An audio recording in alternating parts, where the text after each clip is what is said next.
1999, Richmond, Virginia. On the morning of September 22nd, a retired school secretary named Eleanor Price stepped outside her apartment building with a reusable shopping bag in one hand and a paper cup of tea in the other. She was heading to a doctor's appointment. Same route as always, same quiet courtyard, same cracked sidewalk past the playground where neighborhood kids spent their afternoons. But that morning, halfway to the gate, she stopped so suddenly that hot tea splashed across her fingers. At first, she thought it was a drunk man passed out near the swings. Then she saw the blood. The body was lying on its back beneath the monkey bars, twisted unnaturally, face swollen from blunt force blows, lips split open, one eye almost shut. And jutting from the man's abdomen was something so bizarre, so theatrical, that Eleanor would later say it felt less like real life and more like she had stepped into a nightmare. A Japanese sword. Not a kitchen knife. Not a street weapon. A long-bladed decorative katana buried in the victim's stomach. And as if that were not enough, there was something pinned to the front of his shirt with an ordinary office thumbtack. A playing card. The Queen of Hearts. Eleanor screamed so loudly windows opened all around the courtyard. Patrol cars arrived within minutes, and by the time detectives taped off the playground, half the building was already awake and staring from balconies in pajamas and robes. Even the first officers on scene were visibly unsettled. This was not a rush street robbery. This was a message. Former homicide investigator Daniel Mercer would later say they understood that immediately. The killer had not simply murdered someone, the killer had staged him. That meant intention, symbolism, possibly personal hatred, possibly a pattern. But what did the card mean? The Queen of Hearts could suggest romance, jealousy, revenge over a woman, humiliation. Some detectives wondered whether the victim had been involved with someone else's wife or girlfriend. Others thought the card might be a warning, something left to frighten people who knew the dead man. At that moment, all they really knew was this. Someone wanted the body found, and wanted it remembered. The victim was identified quickly. His name was Troy Sanderson, 28 years old, a skilled drywall finisher and house painter, though currently between jobs. Married, one daughter, though his wife had recently moved out and filed for divorce. Not far from the body, detectives found his wallet and a small leather organizer tossed into bushes. Cash was gone. So was anything valuable. Robbery? Maybe. But then why the sword? Why the card? Why beat him first, and then stage the body in a quiet residential courtyard where children would find him? It felt too elaborate for a simple mugging. Please Police don't. went straight I'm to your Troy's neighbor from apartment. upstairs. He I lived heard in a noise worn and came to brick check building if on the someone fourth was hurt. floor, a standard working-class place. When detectives reached the door, they saw something odd immediately. A key was still hanging in the lock, and the door sat slightly open. Then they heard movement inside. Not voices, not TV, just shuffling.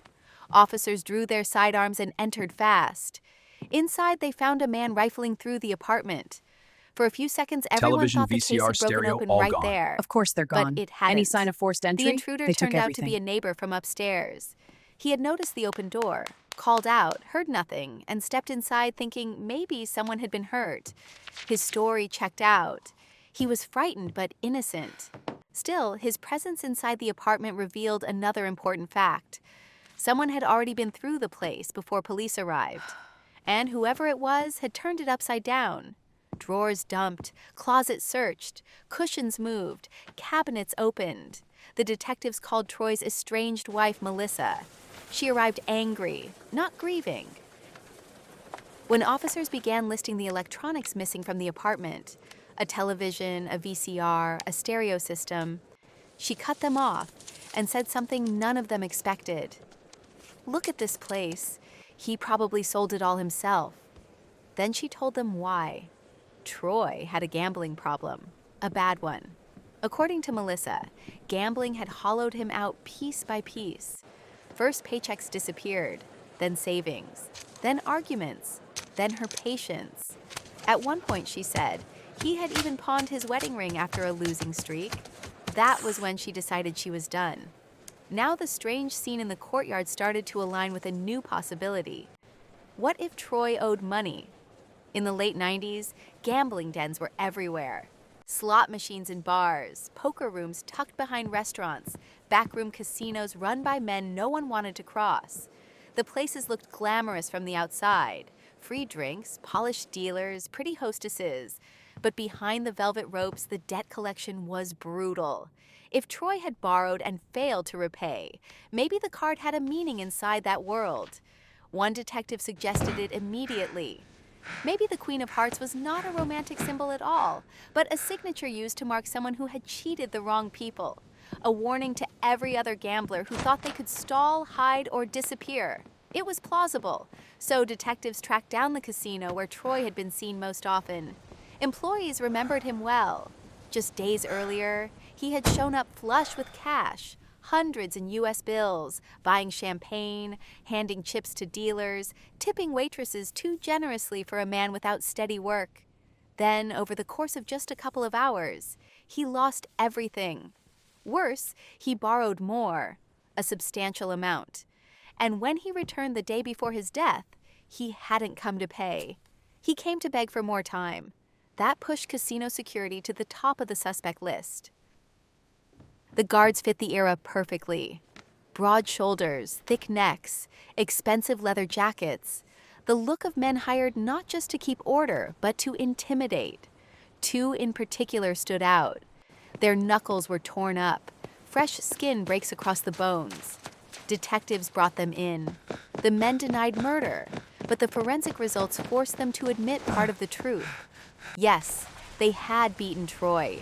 They had done it inside the casino, away from the public eye because of the unpaid debt. But they swore they did not kill him.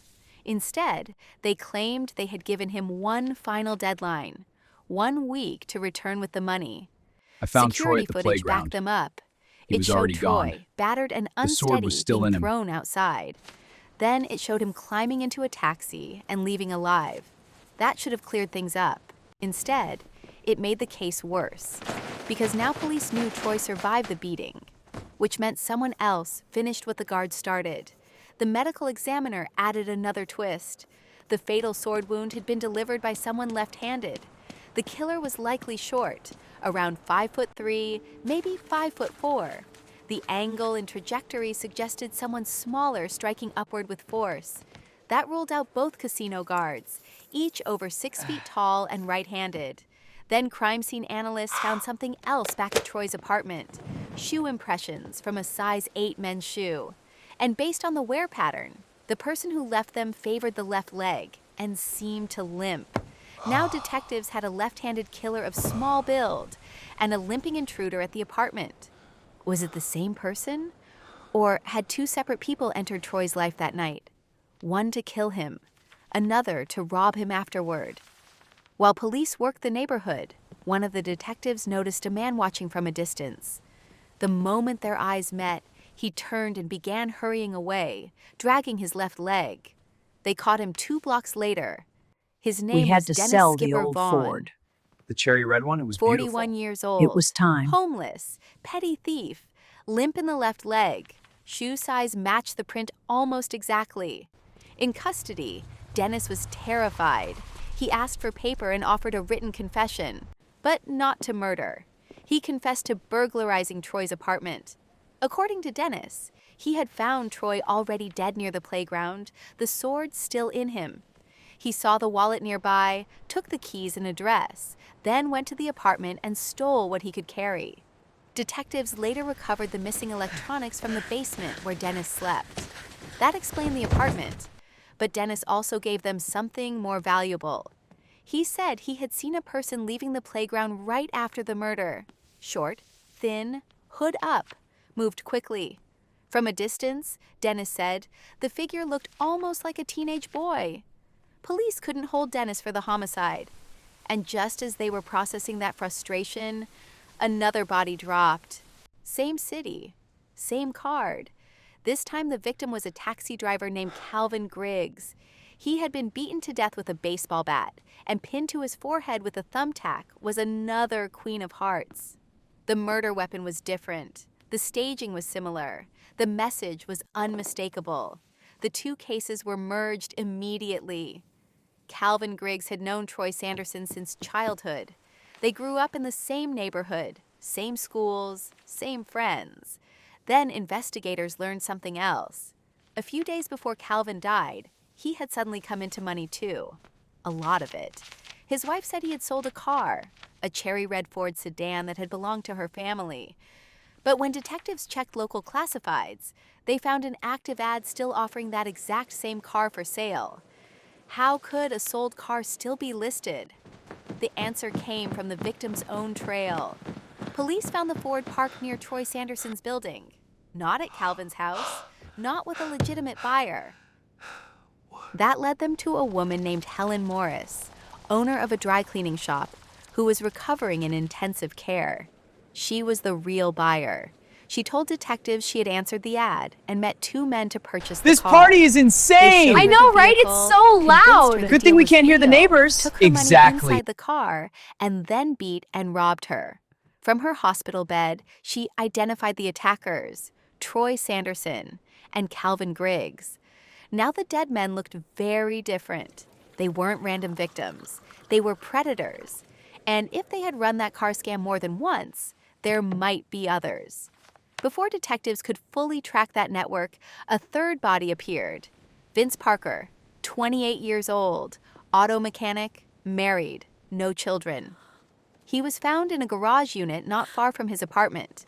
On his forehead was the same card, Queen of Hearts. This time there were no obvious signs of violent struggle, just an expensive bottle of gin nearby. Toxicology delivered the cause of death quickly: methanol poisoning. He had not been stabbed. He had not been bludgeoned. He had been tricked into drinking poison. 3 victims, 3 different murder methods, 1 signature, 1 connection. They were all old school friends. That was when detectives stopped asking who the killer hated now and started asking what these 3 men had done together years earlier. They dug into Vince Parker's background and found an old criminal case: sexual assault. He had never served real time. Probation, technicalities, weak testimony, missing accountability. Kara returned for But the his reunion. name wasn't This is the alone first real in the breakthrough. file. It's landing Troy hard. and Calvin appeared there too, not as defendants, but as witnesses. And there had been one more witness, Derek Cosgrove. Detectives rushed to him. The second Derek heard the 3 men tied to that Police, we're case coming were in. already Ma'am, dead. identify yourself. He We need to broke. talk now. What spilled Keep your out hands next visible. did not sound like ordinary revenge. It sounded like a wound preserved in acid for 10 straight years. According to Derek, the attack happened the summer after graduation. 7 former classmates had gathered at a house while the parents were away. 4 boys, 3 girls. Drinking, laughing, music too loud. The kind of night people later describe as harmless until the details emerge. One of the girls was named Kara Dawson. She had finished high school with honors. Quiet, brilliant, serious. The type classmates mocked as too good, too formal, too difficult to loosen up. Kara didn't want to drink. That irritated the others.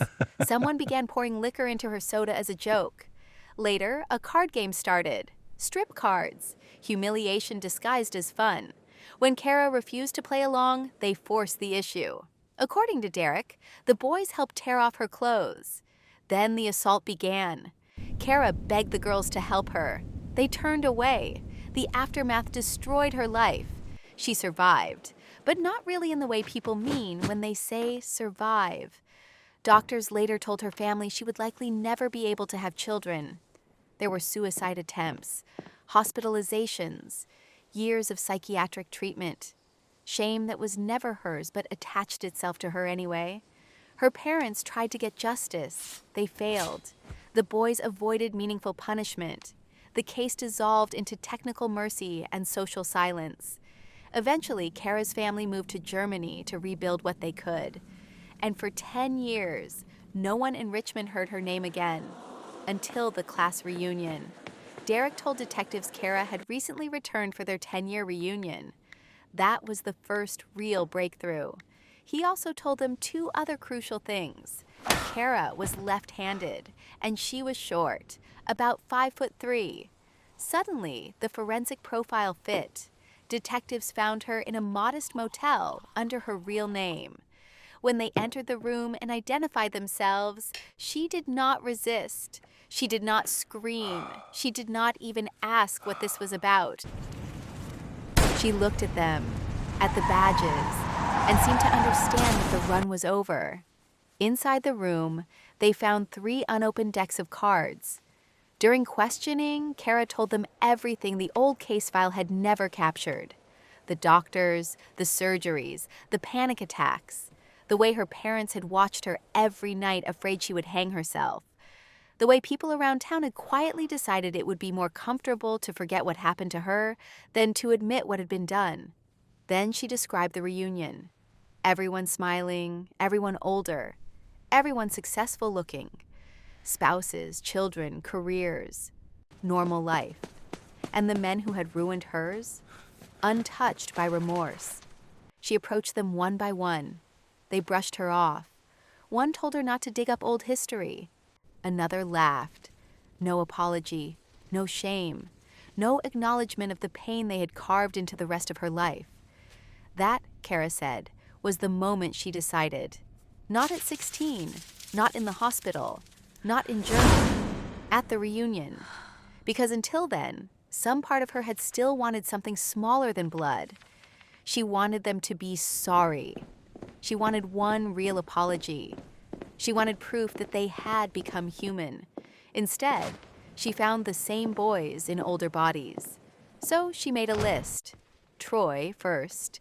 She remembered that back in school, he had gone through a martial arts phase and loved Japanese weapons. Kara bought a katana, wrapped it as a gift, and contacted him as if she wanted to reconnect. He didn't suspect anything. Why would he? Men like Troy That case still doesn't rarely sit right imagine with me. consequences arriving in their own language. When he unwrapped the sword, she took it back and drove it into him before he could react. Then she pinned the Queen of Hearts to his shirt. Why that card? Because to Kara, it meant the woman they had broken. Not romance, not love, not seduction. A queen dragged through blood and humiliation. Calvin Griggs came next. He was the loud one in school, the instigator, the one who turned cruelty into entertainment. Kara knew he liked to drink, so getting him alone was easy. She brought the bat because she wanted him to feel impact, fear, interruption, the sudden reversal of power. Then Vince Parker, the one who had received the softest punishment, the one who went on living as if none of it mattered. For him, she chose poison. Slow, deceptive, intimate. She met him in the garage, shared gin, and let the methanol do the rest. Each killing was different, but in Kara's mind, they were all one sentence finally being completed. There were more names on her list.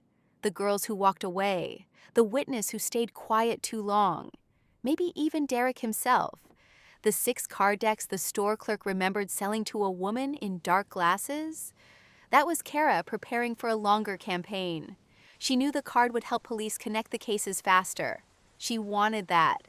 She wanted the surviving members of that old group to wake up every morning and understand finally that the past had not stayed buried. When detectives finished the interviews, the room felt wrong. Not because they doubted what she had done. She had confessed clearly. Not because the victims didn't deserve punishment. That is not how the law works, and the investigators knew it. The room felt wrong because some cases do not split cleanly into monster and victim. Sometimes the victim lives long enough to become the thing everyone fears, and everyone in that squad understood, at least privately, what made this one unbearable. If those boys had been truly held accountable 10 years earlier, the 3 bodies on the board might still be alive. That did not excuse murder. But it explained the path. Psychiatric examinations followed.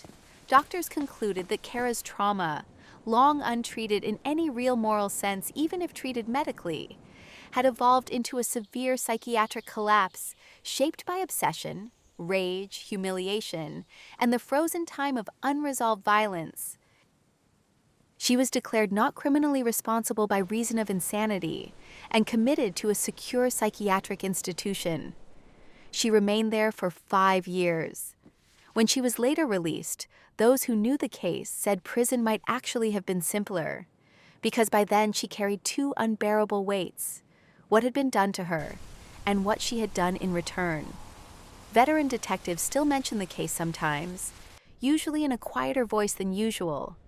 Not because the killings were the bloodiest they ever saw, not because the signature card was clever, but because this was one of those rare cases where even the investigators felt the pull of sympathy toward the killer.